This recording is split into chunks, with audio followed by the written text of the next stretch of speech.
stops, and the good commander found himself explaining his interest in me to the assistant chief.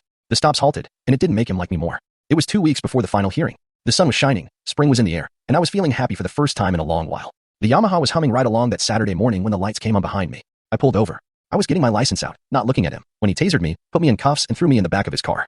I had just come around when he stopped at a nearby park, hauled me out while I ranted, and handcuffed me to a bench. Then he took the original cuffs off and used them to hook Becky to me. You'll listen now. I'll be back in 45 minutes, and I better see smiling faces. Becky babbled while I tried to clear my head, apologizing for what was happening. Can we talk now, baby? I looked at her trying to find the woman I'd married in her eyes. She wasn't there. Like I have a choice, I said, smiling. Just hand me my phone. I had someone waiting on me, then I'll be all ears, okay? She got my phone out and handed it to me. I dialed 911. 911, state your emergency. This is J.C. Gooding. I'm in Armstrong Park, the bench on the south side near the gazebo, and I've been kidnapped and handcuffed to the bench and another person. I repeat, I've been kidnapped. Becky was looking horrified, trying to wrestle the phone out of my hand. She was screaming. There was a lot of people in the park, and some were coming over. Sir, a car has been dispatched. Do you know your abductors? Shift Commander Jeff Sterling. I'm handcuffed to his sister. Help. The car must have been in the neighborhood. He was there in less than 2 minutes. Becky was still screaming while he tried to remove the cuffs. Her brother came roaring up, sliding across the grass and scattering onlookers. I got this, patrolman. He wavered, looking at me. If you leave me in his custody, it makes you an accomplice. Jail time maybe, loss of career definitely. Call someone higher up the food chain. He made the call, and soon 6 cop cars surrounded us. Nobody was arrested, pending investigation, and I was taken back to my bike. The shit hit the fan the next day. Dumbass had everything on dash cam. Me stopping, him with the taser and cuffs, the whole thing until he stuffed me into the car. I could have pressed charges. Assault, kidnapping, unlawful use of a police vehicle, the list went on. Becky would be charged as an accomplice. I had Paul with me when we met the DA to discuss the incident. My client will make this easy for everyone. He won't press charges if the officer is disciplined in-house, and his wife agrees not to appear at their final divorce hearing and ceases all contact with him. Your choice and theirs, but if they decide not to take the deal, I'll go after them hard, understand? They had no choice. Their parents didn't want to see 2 of their 3 children through bars, so the deal was accepted. Her brother didn't get off without pain.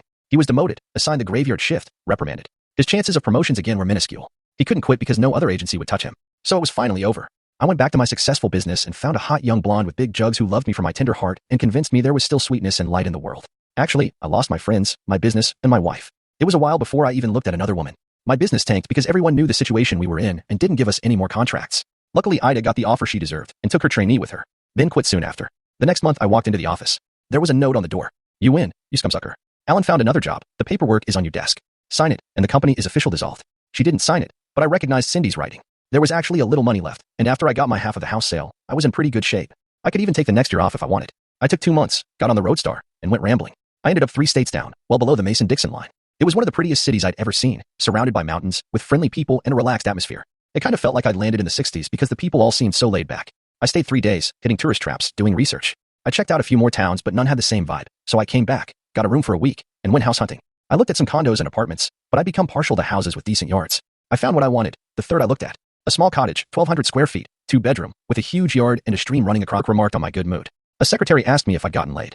She said it kind of snippy. She'd made a run at me right after I'd started working there, and I turned her down. She was in her middle 30s, a little older than me. I finished pouring my coffee before I turned to her. As a matter of fact, Gail, I spent the night with a hot little redhead almost 10 years younger than me. Remember the energy you had at that age? I'm lucky I can walk. I left her open-mouthed, to the laughter of everyone else. She did get the oil changed for me. I stopped by home to change, and was amazed at how clean it was. It literally sparkled from top to bottom. She must have been at it all day. I had called Fat Boy, and he came by to pick me up so I could retrieve my car. He was grinning ear to ear. What? You and baby all? Huh? Is she as hot in bed as she looks? I looked at him and grinned. You're a dirty old man, you know that? All she got last night was a bed, alone. If you say so, he said, still grinning. I wasn't prepared for what happened when we got there. She ran to me, jumping up so I had to catch her, and giving me a big kiss. Electricity shot through me so hard I fought the urge to look at my shoes to see if the soles were blown out. The bar held. Shut up. She yelled. This how a woman is supposed to greet her man. I was surprised at the display of emotion. She spent every minute she could close to me, to the point Sam told her if she didn't get to work he was going to fire her scrawny bum. When I got ready to leave, she asked if I'd stay a bit longer and drive her back to the shelter. How could I refuse? I warmed the car and waited. She came out with a big backpack that I had to put in the trunk. What's in here? Everything I own, she said, sliding into the passenger seat. There's no place safe for me to store it at the shelter. Somebody would steal it in a blink. I thought about what a sad way that was to live as I drove. When I missed the turn to the shelter, she questioned it. If I don't get there soon, I won't have anywhere to sleep. You're not sleeping there tonight. You've got a room at Massage. She stacked the dishes when I was done. Do you need a ride tonight? I asked as I walked out the door. I'm off tonight, she said, but don't worry about me. I have things to do. Will I see you tonight? She grinned.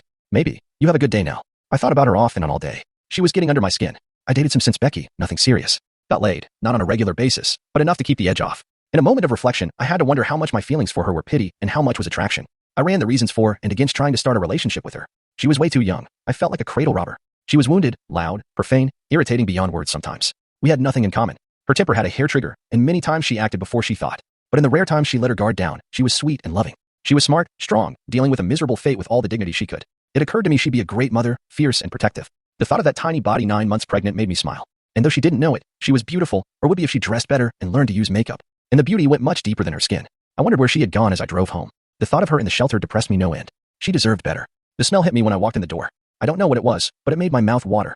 She must have heard the door, because she came out of the kitchen, hair in a ponytail, wearing an apron. I stood amazed when she went up on her toes to kiss my cheek. "Hi, honey, how was work?" was all she got out before she almost collapsed laughing at the expression on my face. Then she got serious. "I made you dinner. Nothing fancy. I'm a good cook, but I haven't had much opportunity to practice lately. It'll be ready in 30 minutes. Sit down. I'll get you a beer, or would you rather have tea? After we eat, I need to talk to you." There it was, that determined look she had. I knew it had to be serious. Tea would be fine. Anything I can do to help. She seemed to let out a sigh of relief. "I got it. Sit." Dinner was great. Roast pork, basil and rosemary roasted potatoes, asparagus, and homemade bread. Probably the best meal I'd ever eaten.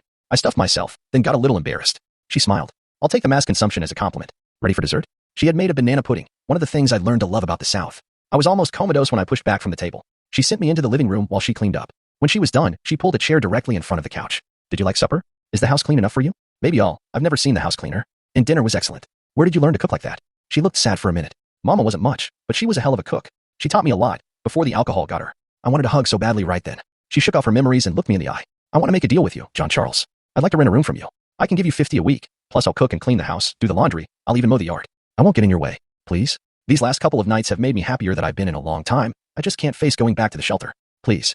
She looked at me, full of hope. "No." Her face collapsed like a balloon losing air, and tears started. "I'll get my things. Will you drive me to the shelter?" "No. You're not going anywhere until I talk.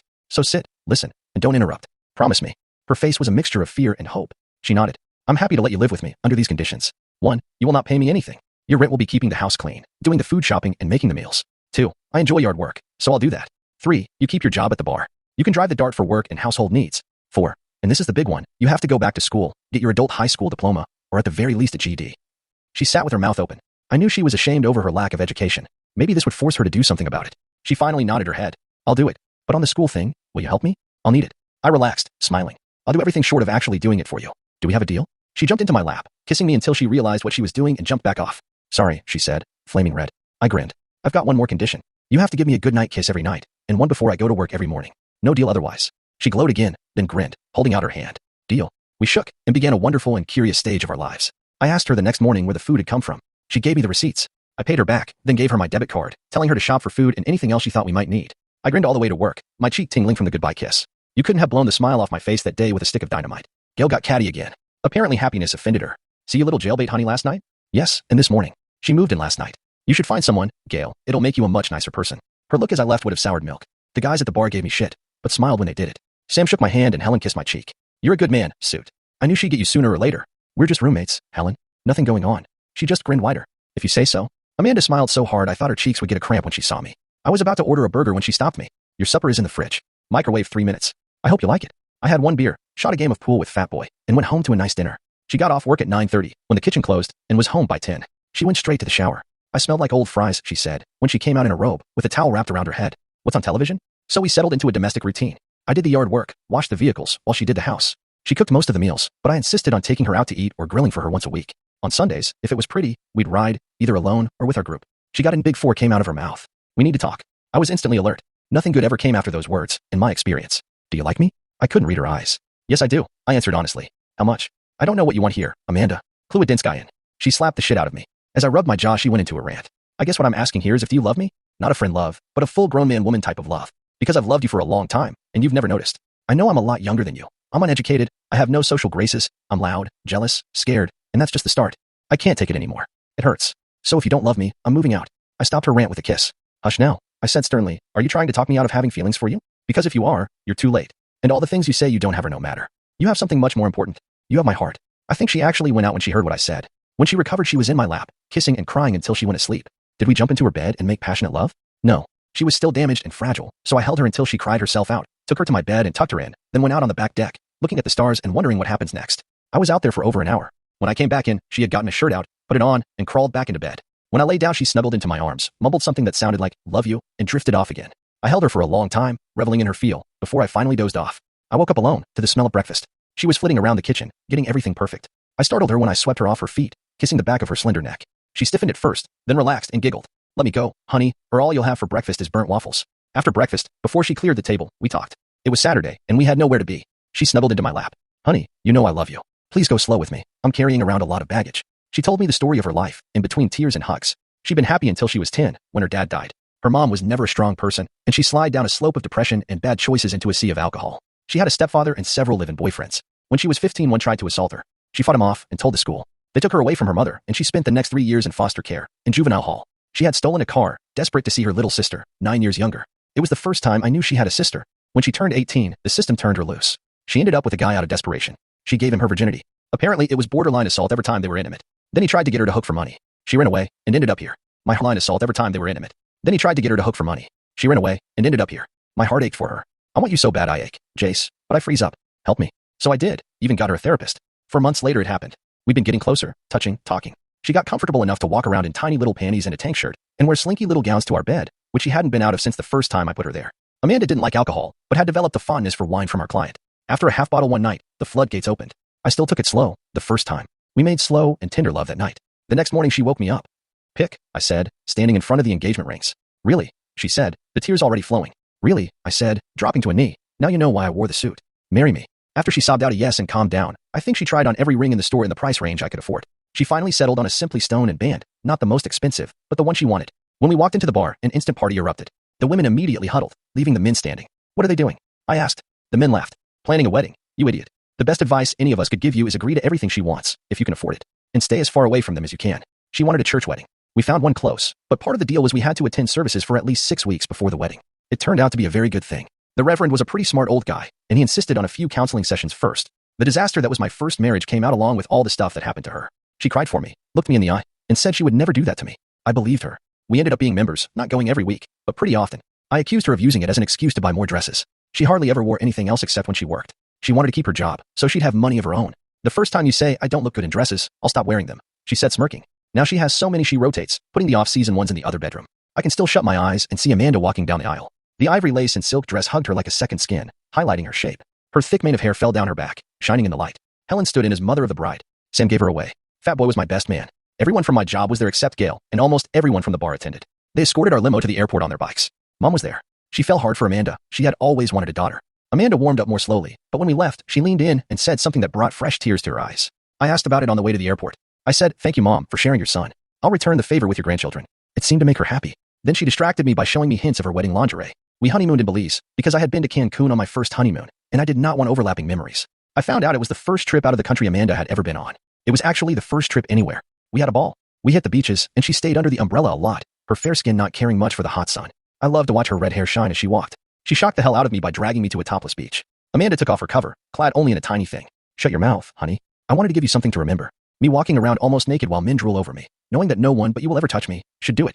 I'll admit it, I had to jump in the water about every 5 minutes, trying to get my erection to go down. The water was so warm it didn't help. Her body was small but proportional, making her 32C cups look a lot bigger than they were. Her bum made men stop talking as she walked by. I saw one wife jab her husband in the ribs over it. We tried to kill each other with sex that night. Didn't work, but we almost went into comas. 6 glorious months went by. I made her quit the bar so she'd be home with me. She grumbled, but did it. She was walking around with that secret smile I recognized. She was up to something. To fill in her time, she went back to school, going for a degree in hospitality and food management. I supported her fully, but didn't understand her degree choice. She called me at work, sounding panicky. Honey, I need you to come home. Now. It's important. I left immediately. She was pacing back and forth, obviously agitated. She rushed into my arms. I was starting to get a bad feeling. I knew it was bad when she started out with, honey, do you love me? Do I have to even answer that? She relaxed, took my hand. I've got something to tell you, and something to ask you. Hear me out, please, before you say anything. She had been looking for her sister for a few weeks, wanting to connect. She was 12 now, and she hadn't seen her since she was 4. It weighed on her, thinking how good her life was now and remembering her experience with foster care. First, I found my sister. She doesn't even remember me. That was pretty hard. She looks a lot like Dad. That's great, honey. I'm sure she'll warm up after she gets to know you. Is she in a good home? Adopted? Details, honey, I'd like to meet my little sister-in-law. I was excited, knowing how much she had been wanting this. A tear trickled down her cheek. No, she said sadly, she wasn't adopted. And she was in a bad place when I found her. A place so bad they had to remove her and the others from the home. Where is she now? You haven't lost her again, have you? She hugged me. No, she's really close. She took my hand, holding tightly. She's in the spare bedroom. Well, after I collected my thoughts I had Amanda bring her out. She was only 12, but she was already taller than Amanda. Her hair was black, her nose was a little broader, but other than that they had identical features. Same mouth, same elegant neck, same expressive hands. She introduced us. I went to hug her and she backed up, so I held out my hand. It's nice to finally meet you, Celeste. Amanda talks about you often. Though where the hell has she been while I was living in that shithole? Why hasn't she come looking for me before now? I could have been here years ago. The sheer anger in her voice shook me. Amanda stepped in. I'm here now, honey. I came for you as soon as I was able to. For years ago, I couldn't take care of myself. There was no way I could give an 8-year-old what she needed. I had to grow up first. I'm sorry if you're angry. Let's see if we can make it up to you. Celeste was on a roll. Oh, that's just great. Now I get to live with the Cleavers? Wear frilly dresses and giggle over boys? Newsflash. I know all about boys. Why do you think they closed the home down? Guys want one thing, and it's right here. She grabbed her crotch. Just as soon as you're out the door, hubby here will try to make me his little witch. Let's get this over with. Give me some cash and turn me loose, and I'm yours for the night. Deal. Amanda was shocked into silence. I was furious. Maybe we'll just give you a warm bed for the night and send you on your way tomorrow. If what you had is better than what we're offering, go for it. Come to think about it, I haven't offered you a thing. I tell you this. If we talk it over and decide we want you with us, you'll keep a civil tongue in your head and not give us any shit. The most important thing in my life is my wife, and I will not have her hurt or suffer because you had a hard life. Hers hasn't been sweetness and light. Listen to her story sometime. See if you have any empathy. Are we clear here? She had paled and backed away from me, but just as soon as I stopped, she got her bravado back. I don't need a father figure. I don't need a sister or a mother. I don't need a damn thing from either of you. Clear enough. I turned to Amanda, hugging her. She started crying. I stroked her hair. I'm sorry, honey. I know how bad you wanted this. It seems you may be too late. It's not your fault. You hear me? It is not your fault. Maybe she'll eventually grow up and realize that.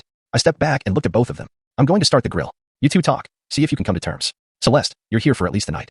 I expect you to be civil. And stop cussing. They talked while I set the grill up and cooked. I left the curtain open, just in case. I could hear the yelling, see Amanda cry. It broke my heart. Then Amanda said something that caused Celeste to cry, and they started hugging. Maybe there was hope after all. There wasn't much conversation over dinner, but there were no outbursts either. Celeste ate 2 steaks and 2 huge baked potatoes. She even helped Amanda wash the dishes. They came into the living room to tell me they were going out for about an hour. They had things they had to pick up. Clothes for Celeste, I guessed. I sat and thought while they were gone, wondering about a society that treated children like unwanted baggage. They came back, and Celeste was actually giggling. She even said goodnight to us, after modeling her new pajamas, complete with feet. We talked, in the bed after she was asleep. Can we keep her? At least for a while? I'll be responsible for her. You won't even notice her. I gave a dry chuckle. I doubt that. All right, she can stay, temporarily. But she has to behave. Thank you, honey. I knew I could count on you. The state was happy to give Amanda custody. She was in a stable marriage, lived in a good neighborhood, and had references from Sam, Helen, and half the bar. Plus, they wouldn't have to pay anything. It threw them for a loop when I asked where her Social Security money was. No one had filed it. I got a lawyer and he did the paperwork. When it was settled, they had to give all the money she was due for the last 8 years to her, to us actually, as guardians. She also got $700 a month until she was 18. We put it into a college fund. She could access it at 18 if she went to school. If she didn't, she got the full amount when she was 21. It would almost be enough to pay for the full 4 years if she was careful. Celeste wasn't as grateful as we had hoped, complaining she should get it sooner, to buy a car. That's almost 4 years away. Let's see what happens between now and then. I ended up being the bad guy, to make it easier on Amanda. Celeste resented it tremendously, but knew better than to try to play us off each other. The first time got her grounded for a month. She was behind in school, mostly from not paying attention. She refused help from me at first, but Amanda kind of forced her, giving her rewards for good grades, so she started listening. During this time I was doing really well at my job. The campaign for the winemaker was a roaring success, and led to bigger things. My boss was scared to death I was going to leave. He knew I'd had offers, so he struck a deal with me. I could buy into the company, and he'd match every percent I bought up to 7.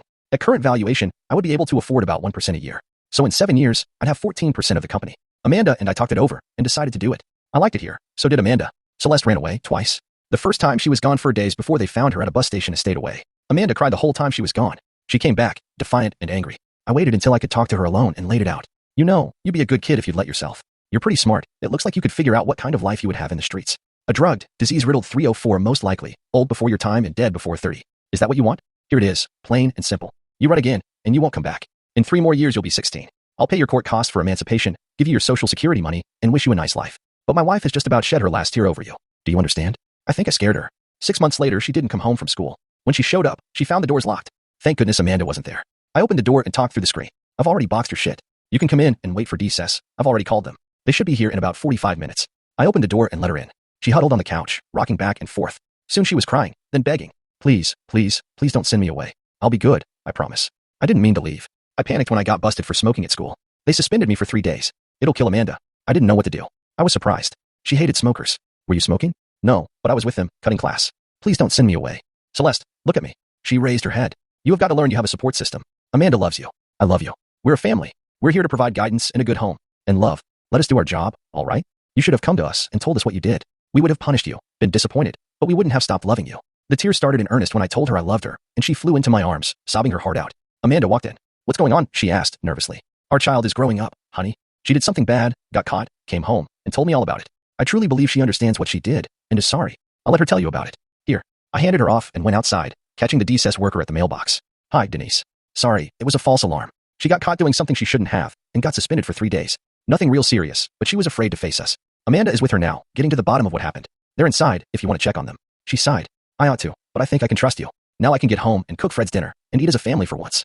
Thanks, Denise, I said, feeling bad for taking time away from her family. Why don't you guys come over Sunday? I got a couple of Boston butts I've been thinking about roasting. That sounds good, Jace, but it's homecoming at our church. There's going to be a big meal. Why don't you guys come there instead? There's an informal competition among a few of us to see how many guests we can get to come. You guys might put me ahead. I told her I'd run it by the girls and went inside. Who was that? It was Denise, honey. She saw me outside and stopped to invite us to homecoming. You guys want to go? I wouldn't mind it. They got that new young reverend. He's kind of cute. I'll give her a call, see what she wants me to bring. Celeste watched me, grinning. I tried to look stern but failed. She hopped off the couch. I know I'm grounded for a month, but I can go to church, right? Bobby Smith goes to that church, doesn't he? Celeste, you're 13. You've got time for that later. Much later. Between you two, lightning will strike the church. They both grinned at me, and Celeste said, "Min," then went to help her sister with dinner. That was the exact moment when I knew my little family was going to be okay. This had been a really big week for our little family. Celeste had made the honor roll for the first time, and was due to start learning to drive over the summer. The thought of someone that young driving scared me pretty bad. Amanda graduated tonight, holding her diploma like it was life preserver in a stormy sea. She even got to make a little speech that brought the house to tears. She talked about her childhood, her sisters, the fact that she had come so far because she had someone who believed in her and wouldn't let her stop. She thanked me for being the best husband ever, and Celeste for being a perfect daughter. Have faith, have hope, believe in yourself. You may not get as lucky as I did, but you'll be a better person for trying. We held a cookout for her the next day, and our little house was filled to capacity. Mom came down to celebrate her accomplishment. Our bar friends, most of my work friends including my boss, Denise from DSS, and surprisingly, Jack Edwards and his wife. I thought they were still in Italy. After everyone else had left, they lingered, waiting to take Celeste for the weekend. They had married late and never had children. June fell in love with Amanda, treating her like the daughter she never had. When Celeste came along, she was over the moon. She kept her for a weekend once a month so Amanda and I could have a little personal time. She always brought Celeste back with at least one new outfit. Mom got in on it too, and between them Celeste was almost never home during the summer. I complained and was jumped by the pack almost immediately. Your girls have had a hard life, Jace. The best thing that ever happened to them was you. I've always wanted a daughter and a grandchild. Thank you for these. So stop complaining because your daughter is growing up and bonding with her grandparents. We're supposed to spoil her. I have a suggestion, something to take the heat off Celeste. Give us a couple more grandchildren. It'll make sharing easier. Mom sat back after that speech, smirking a little. We heard a sob and looked at Celeste. Soon the women were huddled over Celeste, petting her and whispering soothing words. When they settled down, I started to ask, but Amanda shushed me. June jumped right in. Listen to your mother, Jace. You too, Amanda. We're not getting any younger here. Give them to us soon, while we're still fit enough to chase them around. A girl, something that would go that fast. We got her a Mustang instead, not one of those turbo monsters, but one with a nice little V6. Still went pretty fast though. Amanda was almost 26, and I was ready to start our little family. She agreed, but wanted to wait until Celeste had graduated, so she could concentrate on the baby. Celeste laughed when she walked in our conversation. Mom, do I look like a baby? I can take care of myself. You should think about Dad. Give me a little sister or niece or brother or nephew while he's still young enough to help take care of them. I thought her argument had a lot of merit, but Amanda just laughed and said we'd talk about it later. Our business was expanding as well. My ad campaign for Jack had led to a lot more business, especially among the local alcohol industries. We now handled 2 more wineries and 3 brewers, and we're talking to a local distillery that was just starting to get some national attention. I was at a regional conference when I ran into an old friend. I hadn't seen Ida in almost 6 years. Still an ebony goddess, maturity had added to her beauty. I saw her first and slipped up behind her. Still got a thing about color lines? I got tired of waiting for you, but there's a lot of white boys in here right now practically drooling over you. Of course, I had gathered her up in a big hug while I talked. Shocked at first, she returned the hug when she realized who I was. Jace. Man, it is good to see you. How are you? Where have you been? You just disappeared off the face of the earth. I've missed you. There were times when I needed good advice and a sounding board. We got a table and talked for an hour. She was divorced, her husband had cheated on her, and she caught him. Apparently, he wasn't as rigid over color lines as I was. A skinny little blonde with the figure of a 12-year-old boy. I caught him. He promised it was over. We went to counseling. I was just about sure we were over it when she rolled up pregnant. I never saw him again after that. He didn't even show up at the final decree. I took her hand. Sorry, Ida. I know how it feels.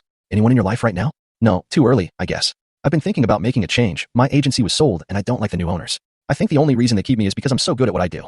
I really need a change. I grinned at her, fishing out a card. Ever think about relocating to the sunny south? Think about it, and give me a call. To my surprise, she took the card. Just before we left, she asked me about my life. I held up my hand so she could see the wedding band. I literally thank God every day for the life I have now. I've got a great woman, a good daughter, an excellent job, and a large group of really nice friends. Here, I fished out pictures of Amanda and Celeste. She looked at them in wonder. How in the world did you end with a woman this beautiful? And the daughter looks just like her except for hair color. And she looks so young. Did she have a daughter when she was 6? I laughed and explained. She hugged me hard, genuinely happy for me. I didn't think about it until later, but neither of us brought Becky up, not once. My boss called me into his office 2 months later, tossing a resume at me. Look this over. She gave you as a reference, even said you trained her. Is she any good? I looked at it and grinned. I might have trained her, but she's a natural. By now she's better than I am. If we can afford her, we'd be idiots not to hire her. He grunted. Hire her then. Have her report to you. Now, I got something serious we need to talk about. I haven't told a soul yet, and it doesn't need to leave this room. I'm sick, John Charles. It's pretty serious. I've got a tumor on my brain. They just found it, and it has to be removed or it'll kill me. There's a 50-50 chance I won't make it. I talked to Gloria, and she agrees with me that you should run the place until I'm better, if I make it. If I don't, we still need you to take control, keep the place viable until Gloria can decide what she wants to do. It shook up our little circle of friends pretty badly when he announced it. He and Jack were really close, had been for years. The day of the surgery, our whole office, even Gail, was there. Many of his friends were there as well. He called every one of us into his room to say goodbye, just in case. Ken, June, Amanda, Celeste, and me took turns holding Gloria. When we weren't holding her, we were in the chapel with the rest of his friends, praying for him. He was under for 5 hours. When the doctor came out, everyone held their breath. He's doing fine, so far. I feel pretty good about his chances of recovery. It'll be tomorrow before he's strong enough to allow visitors. We shouted, we cried. We thanked the doctors and God. Ida fit right in, to the point she became my right-hand woman. Amanda and Celeste loved her, and she was soon a part of our group of friends. Pretty soon the matchmaking started. Married women have this thing about a single woman being in their circle. She fought them, saying she wasn't ready yet. She spent a lot of time in the bar, and soon everyone knew she was our friend, and that made her their friend. I'll never forget the day another friend invited her to ride with him on a poker run. He was huge, bearded, and white, and perhaps the gentlest man I'd ever met. Put him in a social situation where there were kids, and in half an hour they were clustered around him like he was the Pied Piper. His wife turned out to be a cold, conniving bitch, having multiple affairs before he found out. It destroyed him, and she called him the biggest box she'd ever meet. Her new boyfriend thought he could get away with disrespecting him. Huge mistake. Sam and I bailed him out, got him a lawyer, and made it go away, but the damage was done. It had been 18 months, and he still hadn't even thought about dating. Ida surprised us all by accepting, if they went on a date first, to get to know each other. It must have been a heck of a date, because they smiled like crazy on the poker run. 8 months later she was sporting a really nice rock, and was 3 months pregnant. My life took another dramatic change when I was contacted by a woman, Alice Johnson, to see if we were interested in doing a campaign for her. She even had it planned out. That gave me pause. Clients rarely have good ideas, and some is so married to them they insist we do it their way. I usually steer them towards someone else, because when they tank they never understand why. She was a personal manager, specializing in fighters. Her new sister-in-law was Bettina Bang Bang Burke, now Stewart, a middleweight MMA fighter, world champion in her class. The campaign wasn't for her, but a charity they both supported. I was hesitant, but agreed to a meeting. Ida and I met her at the airport, had lunch, and she told us what she wanted. I had to admit, it was very clever. We tweaked it just a bit, did a few focus groups, and decided to go with it. Who helped originate the idea, posed with their newly adopted son. It was an instant favorite. It led to my company, High Country Advertising, winning a national award. Howard, my boss, was still the week to travel, so he sent Ida and me to accept it. Of course, her new husband Roy and Amanda went along. It was very gratifying to be there. We made our acceptance speech and apologized to Alice Johnson, who we insisted attend and share the stage with us, for stealing her idea, then thanked her and the people present for honoring us. There was a mixer after the awards. Ida and I had a bet going. The one who got the most offers had to buy the loser breakfast. I had 9. Ida had 16. I told her I wanted steak and eggs. We were just about to leave. I was looking around for Amanda. She and Ida had gone to the ladies' room when I ran into her. Becky. She had a hesitant, half-fearful look on her face. Hello, Jace. How are you? I looked her over. She was still beautiful, a little heavier, but not much. Her hair was much shorter, her lips seemed fuller, but otherwise she was still the beauty I fell in love with. I'm good, Beck. And you? She waved a hand dismissively. Oh, I'm all right. Congratulations on your award. It was good to see Ida again. She says she works for you now. I answered the implied question. I prefer to say she works with me. I'm a minority owner and current manager of High Country Advertising. Been there since, well, since after. I like it. I like the area. And the people. She looked down at my finger. Seems there is one there you really like. I don't know if it hurt her feelings, but I smiled, rubbing my band. Yes, there is. I see you found someone too. She had what could be only described as a rock on her finger. She twisted it, a nervous gesture. I have, and I'm content. But, Jace, late at night, when you're lying there next to her, do you ever think about me? If you'd just forgiven me, we'd still be together. I sighed. I used to think about you, a lot. But then I met Amanda, and you became a distant memory. Oh, I haven't forgotten you. Every once in a while something will trigger a memory of happier times, but it's fleeting. She suddenly grabbed my hand. We could start over. I'd leave him in a minute if you'd take me back. I've never gotten over you. We were meant to be together. I heard a sharp intake of breath behind me as I gently removed her hand. No, we weren't, Beck. If we were, you would have never cheated, and I would never have found Amanda. There's more love and faithfulness in the tip of her little finger than your whole body. I'm sorry, Becky. Please, try to have a good life. I started to walk off when I felt a small hand slip into mine. Who's your friend, honey? Asked Amanda, with a bland smile on her face. This is Becky, someone I used to know in my old town. Becky, I'd like to present my wife, Amanda. They didn't offer to shake, just eyed each other and waged a mental catfight. I looked at them together, Becky in her mid-30s, in a simple black dress, and Amanda, at 26 still carrying the bloom of youth, her green floor-length gown matching her eyes, the copper-red hair cascading down her back, and was again amazed at how lucky I actually was. Amanda broke contact and turned to me, smiling. Honey, I know it's early, but would you take me back to the room? I seem to be having an evening bout of morning sickness. She stopped, put her hand to her mouth, and giggled. Oops. I was going to surprise you tonight. Too late now. Congratulations, honey. It's a boy. I think I heard a gasp behind me, but suddenly the only thing in the world worth my attention was right in front of me. I gathered her in my arms, kissing and crying while she giggled. She finally had to beat on my back to make me let me go. There was a massive celebration at the bar. Amanda smiled and thanked everyone. I just wanted to make sure I had your full attention. I know who you were talking to in New York. If I ever see you in the same room with that witch again, I'll wear your balls for earrings. Do you understand? She was starting to squeeze me. I made her a solemn vow it would never, ever happen again. She let go.